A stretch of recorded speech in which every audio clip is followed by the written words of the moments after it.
सुप्रभात छात्रों, मैं Bhamre ma'am SA mission junior college की अध्यापिका। छात्रों, अपने पिछले वीडियो में हमने दूसरा पार्ट जो है लघु कथाएं यह शुरू किया था, जिसमें संतोष श्रीवास्तव जी द्वारा लिखी गई कुछ लघु कथाएं हम पढ़ रहे थे।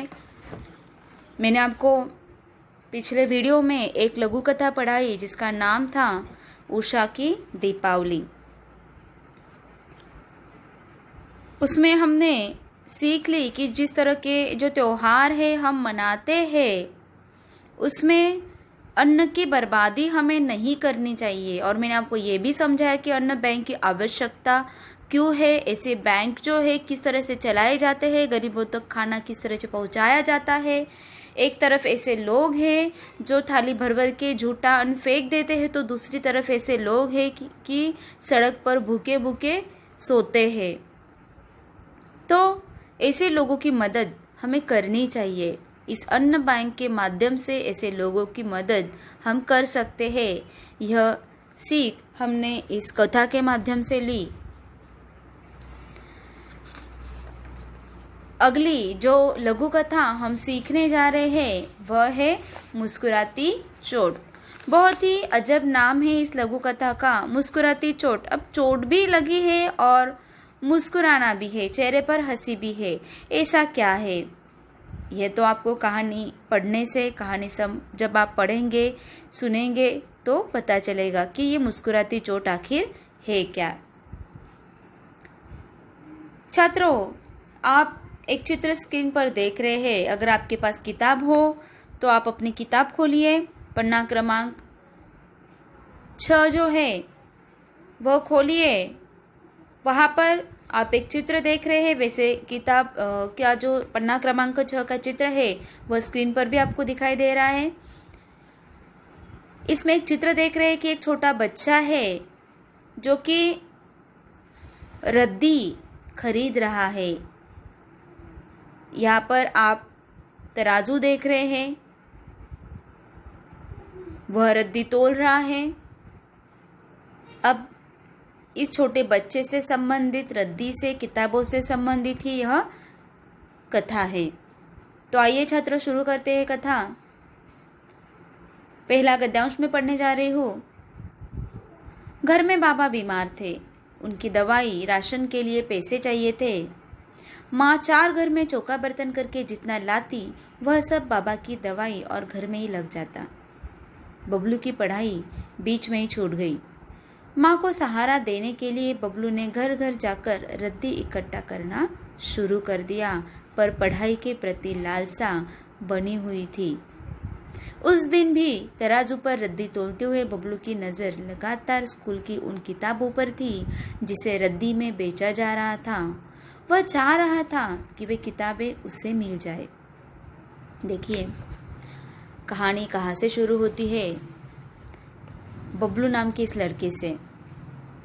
उसके बाबा जो है घर में ही है, बीमार है। उनकी दवाई और घर का राशन, उसके लिए पैसे चाहिए थे। और माँ जो है उन पैसों को कमाने के लिए घर घर में जाकर चौका बर्तन करती थी। और चौका बर्तन करके जितना भी पैसा वो लाती थी वह सब तो बाबा की दवाई में ही लग जाता था। दवाई और घर में लग जाता था। अब दूसरा कुछ करने के लिए माँ के पास पैसे ही नहीं बचते थे। तो हुआ यूँ कि बबलू की पढ़ाई के लिए जो किताबें खरीदना ज़रूरी था वह भी वो नहीं खरीद पाता था। इसीलिए बबलू की पढ़ाई जो है बीच में ही छूट गई। अब पढ़ाई तो छोड़ दी, फिर उसने सोचा कि माँ को सहारा देना ज़रूरी है। कुछ पैसे माँ के साथ, माँ के लिए, अपने परिवार के लिए कमा के लाओ। इसलिए बबलू ने भी घर घर जाकर रद्दी इकट्ठा करना शुरू कर दिया। पढ़ाई तो उसको मजबूरन छोड़नी पड़ी, किताबें न होने के कारण। परंतु पढ़ाई के प्रति उसके मन में जो लालसा थी, जो इच्छा थी, वह वैसी ही बनी हुई थी। वह चाहता था पढ़ना। उसे पढ़ाई बहुत अच्छी लगती थी, परंतु मजबूरी थी। फिर उसने घर घर जाकर रद्दी इकट्ठा करना शुरू कर दिया। अब एक दिन बबलू तराजू पर रद्दी तोल रहा था, और जब वह रद्दी तोल रहा था, तोलते हुए बबलू की नज़र लगातार स्कूल की उन किताबों पर थी जिसे रद्दी में बेचा जा रहा था। आप हम जानते हैं कि एक साल गुजर गया कि साल भर की जो किताबें हम यूज़ करते हैं, जिनका इस्तेमाल करते हैं, अगले साल के लिए उनका इस्तेमाल नहीं होता है, नई किताबें आती है। तो पुरानी किताबें जो है हम रद्दी वाले को बेच देते हैं। बस वही रद्दी बबलू घर घर जाकर इकट्ठा करता है, और वैसे ही स्कूल की किताबें एक दिन जब वो तोल रहा था तो उसकी नज़र बार बार उन किताबों पर जा रही थी। यह दिखाता है कि उसके मन में पढ़ाई के प्रति कितनी लालसा है। वह चाह रहा था कि वे किताबें जो है उसे मिले। तो लो, जब किताबें तोल रहा था उतने में ही घर की मालकिन उसे क्या पूछती है, स्कूल नहीं जाता तू? अजीब है तेरे माँ बाप जो तुझसे काम कराते हैं। घर की मालकिन ने तराजू के कांटे पर नजर जमाए कहा। किताबें जो बेच रही थी तो उसकी नज़र जो थी वह तराजू के कांटे पर थी। तराजू का कांटा यानी क्या होता है कि जो तराजू होते हैं ना, उनके बीच में एक सुई लटकी हुई रहती है ना, जो इधर उधर होती बराबर माप से। तो उस पर ही उसकी नज़र थी, और उस पर नज़र रखे वो बबलू से पूछ रही थी कि तू स्कूल नहीं जाता? तेरे माँ बाप भी अजीब है, तुझसे काम करवाते हैं। तभी उनके कॉलेज के लिए तैयार होती लड़की ने कहा, माँ, बाल मजदूरी तो अपराध है ना? लो, हम स्कूल में जाते हैं, पढ़ते हैं, सीखते हैं, जानते हैं कि बाल मजदूरी जो है वह अपराध है, कानूनन अपराध है, उसके लिए शिक्षा भी दी गई है। परंतु फिर भी बबलू के जैसे कुछ बच्चे होते हैं जिनकी मजबूरी होती है मजदूरी करने की, काम करने की। तो जब मालकिन की कॉलेज जाने वाली लड़की तैयार होकर आती है और वह अपने माँ से कहती है कि यह तो इतना छोटा लड़का है, बाल मजदूरी तो अपराध है, फिर भी इसके माँ बाप इससे काम करवाते हैं, तो माँ ने कहा उसकी बात से सहमत होकर, हाँ बिल्कुल, पर अनपढ़ माँ बाप समझे तब न। बबलू को बुरा लगा, उससे अपशब्द सहे नहीं गए। तो उस मालकिन ने जब उसके माँ बाप को अनपढ़ कहा तो उसे बहुत बुरा लगा। उसके माँ बाप की स्थिति क्या थी, उसने पढ़ाई क्यों छोड़ी, यह तो सिर्फ बबलू को पता था। मालकिन तो बस यूं ही बोलती जा रही थी, बिना कुछ जाने, बिना कुछ समझे। इसलिए बबलू को उसके अपशब्द सुनकर बुरा लगा। उससे अपशब्द सुने नहीं गए तो उसने क्या कहा देखो, स्कूल पप्पा ने भेजा था मेम साहब, पर उनके पास किताबों के लिए पैसे न थे, इसलिए पढ़ाई रुक गई। ज़्यादा उसने कुछ कहा नहीं, उसने सिर्फ इतना कहा कि किताबों के लिए पैसे न होने के कारण मुझे पढ़ाई रोकनी पड़ी। मेरे माँ बाप अनपढ़ नहीं है, उन्होंने तो मुझे स्कूल भेजा था। लो, तो यह बात सुनकर उस लड़की को थोड़ी दया आ जाती है और वह अपनी माँ से क्या कहती देखो कि माँ, इससे इन किताबों के पैसे मत लो, इसके काम आएंगी, वह इनसे अपनी पढ़ाई कर लेगा। तो उस लड़की को लगता है कि अगर मेरी किताबें उसके काम आ जाए तो बहुत ही अच्छा होगा। तो अपनी माँ को वो समझाती है कि इन किताबों के पैसे इससे मत लो, यह किताबें हम इसी को दे देते हैं, उसके काम आ जाएंगे, अपनी पढ़ाई वो जारी रख सकेगा। ये जो भावना है उस लड़के के मन में आई, यह भावना हम सब के मन में होना ज़रूरी है। इसी से हम ऐसे बहुत सारे गरीब लोग हैं अपने देश में जो कि पढ़ाई के लिए किताबें तक नहीं खरीद सकते। छात्रों, इस वीडियो के माध्यम से मैं आप सबको एक बात बताना चाहती हूँ, एक संदेश देना चाहती हूँ कि अगर आप अपनी किताबें जो है रद्दी वाले को बेच रहे हैं तो उससे पैसे मत लो, या फिर अपनी किताबें ऐसे व्यक्ति को दो, ऐसे बच्चों को दो कि जो उन किताबों का सही इस्तेमाल कर सके, जो उनसे पढ़ाई कर सके। तो इस कहानी की जो लड़की है उसने अपनी माँ को यही सलाह दी, परंतु माँ देखो क्या कहती है, कुछ नहीं होता इससे, हम फ्री में देंगे और यह रद्दी पेपर मालिक से किताबों के पैसे ले चाट पकौड़ी में उड़ा देगा, इनके बस का नहीं है पढ़ना। तो लो, अब मालकिन के घर की स्थिति क्या है वो जानती नहीं है, समझती है, और सारे बच्चों की तरह ही वो बबलू को समझती है, और वो कहती है कि अगर हम इसे फ्री में यह किताबें दे देंगे तो यह क्या करेगा, रद्दी पेपर के मालिक से किताबों के पैसे ले लेगा और चाट पकौड़ी में उड़ा देगा। अर्थात हम इससे रद्दी के पैसे नहीं लेंगे, परंतु किताबों का जो मालिक है, जहां पर जाकर वो रद्दी बेचता है, ये लड़का उन्हें किताबें बेच देगा और उसे जो पैसे मिलेंगे उससे वो क्या करेगा, सिर्फ चाट पकौड़ी खाएगा। इनके बस का नहीं है पढ़ना। जब यह बात वो बच्चा सुनता होगा जिसके मन में पढ़ाई के प्रति बहुत लालसा है, तो उसके मन को कितनी ठेस पहुंची होगी, कितना बुरा लगा होगा। परंतु बबली ने कुछ भी नहीं कहा, क्योंकि सच्चाई तो यह थी कि वह पढ़ाई नहीं कर रहा था। बबलू ने रद्दी के पैसे चुकाए और बोरा उठा सीधा घर पहुंचा। तो लो, जितनी रद्दी थी, पूरी रद्दी के पैसे बबलू ने उस मालकिन को चुकाए, और जो बोरा था रद्दी से भरा हुआ वह उठाकर सीधा घर पहुंचता है। घर क्यों आता है, देखो छात्रों, उसने बोरे में से किताबें निकालकर अलग रख दी। जिन किताबों पर उसकी नजर थी, जिन्हें वो पढ़ना चाहता था, जो उसके काम आने वाली थी, उन किताबों को वो बोरे में से निकालकर अलग रख देता है, और फिर बची हुई रद्दी लेकर, बोरे में लेकर, वह रद्दी पेपर के दुकानदार के पास पहुंच जाता है। अब दुकानदार ने रद्दी तोल किनारे रख दी। जितनी रद्दी थी उतनी रद्दी दुकानदार ने तोल ली और किनारे पर रख दी। तो देखो दुकानदार बबलू से क्या कहता है, पैसे तो बचे होंगे तेरे पास, जा सामने के ठेले से वड़ा पाव और चाय ले आ, फिर हिसाब कर।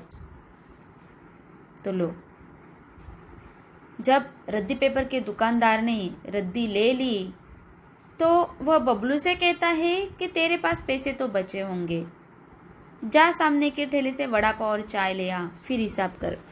अब यहाँ पर आपको मैं एक बात बताऊँ कि आपका हिसाब में थोड़ा बहुत कन्फ्यूजन होगा, तो मैं थोड़ा उदाहरण देकर आपको समझाती हूँ। बात वैसी है ऐसा नहीं, मैं सिर्फ उदाहरण आपको दे रही हूँ कि चलो मानते हैं दुकानदार ने बबलू को एडवांस में 100 रुपये दे दिए रद्दी खरीदने के लिए, रद्दी लेने के लिए, क्योंकि बबलू के पास पैसे भला कहाँ से आएंगे। जितने पैसे वो दुकानदार से लेता है उतने पैसों की रद्दी वह खरीद कर लाता है। मानो अब दुकानदार ने बबलू को दिए होंगे 100 रुपये, पूरे 100 रुपये की रद्दी मानो उस मालकिन से उसने खरीद ली, परंतु हुआ यूं कि जो किताबें उसे पसंद थी वह किताबें उस रद्दी में से वो निकालकर अपने घर पर रख देता है। तो रद्दी वहां पर कम हो जाती है, और जो रद्दी बची हुई रद्दी वो दुकानदार को बेचता है वो पूरे 100 रुपये की नहीं होती। चलो मान लेते हैं कि वो 70 रुपये की रद्दी हो गई, और जो रद्दी जो किताबें वह निकाल के रखता है मानो वो 30 रुपये की होगी, परंतु वह दुकानदार को इस बात का पता नहीं चलने देता कि उसने किताबें निकाल कर रखी है। जितने पैसे उसके पास होते हैं उतने पूरे पैसों की रद्दी वो खरीद कर लाता है, पर दुकानदार को लगता है कि इसने तो मुझे 70 रुपये की ही रद्दी दी है, मानो उसके पास 30 रुपये बचे होंगे। तो ये इस तरह का हिसाब होता है। तो दुकानदार जो सोचता है कि उसके पास पैसे होंगे तो उसे सामने के ठेले से वड़ा पाव और चाय लेकर आने के लिए कहता है, और कहता है कि हम फिर हिसाब करेंगे। अब बबलू जो है सिर झुकाए खड़ा रहा। दुकानदार उसे बार बार कहता रहा, परंतु बबलू टस से मस न हुआ, अर्थात क्या, अपनी जगह से नहीं हिला। अब दुकानदार से रहा नहीं गया, वह झल्ला उठा। झल्ला उठा यानी क्या, बहुत गुस्सा हो गया, क्योंकि वो बार बार बबलू से कह रहा था कि वड़ा पाव और चाय ले आ, परंतु बबलू हिल नहीं रहा था, बिना कुछ बोले सिर्फ सिर झुकाकर खड़ा था, क्योंकि उसके पास पैसे ही नहीं थे। अब दुकानदार झल्ला उठा, चिल्ला उठा गुस्से में। देखो क्या कहता है वो गुस्से में, अरे क्या हुआ, जाता क्यों नहीं? फिर बबलू कहता है, रुपए खर्च हो गए सेठ। क्या, तेरे पैसे थे जो खर्च कर दिए? दुकानदार ने उसको बुरी तरह से डांट दिया। अब देखो, बबलू अगर सच्चाई बता देता कि उसने कुछ किताबें निकाल कर रखी है, तो शायद दुकानदार बबलू से वो किताबें फिर से मंगवा लेता। इसलिए बबलू ने झूठ कहा कि जो पैसे थे वह उससे खर्च हो गए। अब दुकानदार बहुत गुस्सा हो जाता है, उसे पूरी तरह से डांटता है, कहता है जो तेरे पैसे थे तूने खर्च कर दिए। परंतु डांट खाने के बावजूद बबलू मुस्कुरा रहा था, उसके चेहरे पर मुस्कुराहट थी, खुशी थी, आनंद था। किस बात की खुशी थी? वह अब स्कूल जा सकेगा, इस बात की उसके चेहरे पर खुशी थी। उसके पास भी किताबें हैं और वह घर की ओर लौट पड़ा। तो लो, अब बबलू खुश था, दुकानदार ने डांटा, फटकारा, फिर भी तनिक भी दुख उसे नहीं हुआ।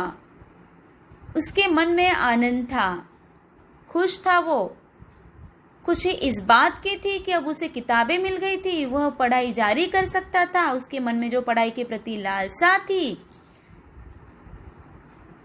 वह लालसा अब वो पूरी कर सकता था। वह घर की ओर लौट पड़ा। घर लौटते हुए रास्ते में वही सुबह वाली मालकिन और उनकी लड़की उसे मिल गई। उसके हाथ में किताबें देख मालकिन के आश्चर्य का ठिकाना न रहा। छात्रों, यहाँ पर मैं आपको एक बात बता दूं कि थोड़ी बहुत गलती है यहाँ पर, शायद से कोई लाइन छूट गई है, कोई पंक्ति छूट गई है, क्योंकि जब वो दुकान से घर लौट रहा था तो हमने पहले पढ़ा कि वो किताबें जो है वह घर पर रख कर आया था। अब वो दुकान से जब वापस घर पर लौटता है तो उसके साथ वह जब मालकिन और लड़की को मिलता है तो उसके हाथ में किताबें नहीं है, वह उसने घर पर रखी है। तो शायद से यह दूसरे दिन की बात हो सकती है जब वो स्कूल से घर लौट रहा था। परंतु यहाँ पर वो थोड़ी गलती हो गई है, शायद से कोई पंक्ति छूट गई है। तो मैंने आपको यहाँ पर बात क्लियर कर दी है। उसके हाथ में जब मालकिन और उनकी लड़की किताबें देखती है तो उन्हें आश्चर्य हो जाता है, आश्चर्य का ठिकाना न रहना, अर्थात क्या, बहुत खुश होना। उसे सुबह कहे हुए अपने ही अपशब्द याद आ गए और अपने ही शब्दों पर अपराध बोध हो गया। और जब मालकिन ने उसे देखा, बबलू को उसके हाथ में किताबें देखी, तो सुबह उसने जो बबलू को अपशब्द सुनाए थे वह अपशब्द उसे याद आ जाते हैं और अपने ही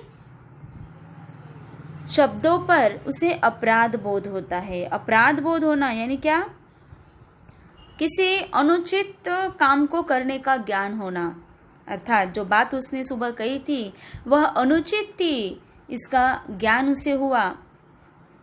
बबलू की पढ़ाई के प्रति लालसा को देखकर उसने निश्चय किया कि अब उसकी आगे की पढ़ाई का खर्चा वही उठाएगी।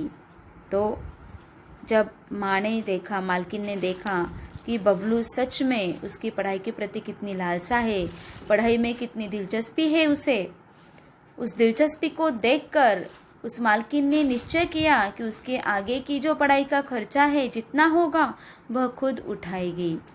और यह बात सुनकर बबलू की खुशी का ठिकाना न था, क्योंकि बबलू को अब पढ़ाई मुफ्त में मिलने वाली थी। कोई उसे मिल गया था जो उसे पढ़ाई का खर्चा उठाने वाला है और खुशी तो इस बात की थी कि अब उसकी पढ़ाई रुकने वाली नहीं थी। उसकी खुशी का ठिकाना न रहा, अर्थात वो बहुत खुश हुआ, बहुत ही आनंदित हुआ। फैसला, इस लघु कथा संग्रह से यह मुस्कुराती चोट कथा ली गई है, छोटी सी लघु कथा। छात्रों, अब इस कथा के माध्यम से हमें यह सीख मिलती है कि ऐसे बहुत सारे बच्चे हैं जिन्हें ज़रूरत है पढ़ाई की, जो दिलचस्प है पढ़ाई में, उन्हें पढ़ाई में रुचि है। ऐसे बच्चों की रुचि, लालसा बनाए रखने के लिए हमें उनकी मदद करना बहुत ही ज़रूरी है। हम भी उन लोगों में से हो सकते हैं जो बच्चों की पढ़ाई का खर्चा उठाते हैं। ऐसी शासन की बहुत सारी योजनाएं हैं जिसके माध्यम से हम ज़रूरतमंद बच्चों तक किताबें पहुंचा सकते हैं और यह पुण्य का काम हम कर सकते हैं। तो मैं तो आपको यूं ही कहूँगी कि आपकी किताबें रद्दी में बेचने से बेहतर है कि कोई ऐसा ज़रूरतमंद व्यक्ति शोधे,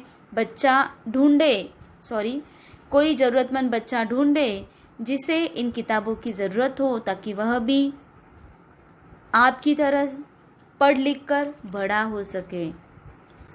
तो छात्रों, अगले वीडियो में फिर से मिलेंगे अगले नए गद्य के साथ। तब तक के लिए अलविदा छात्रों।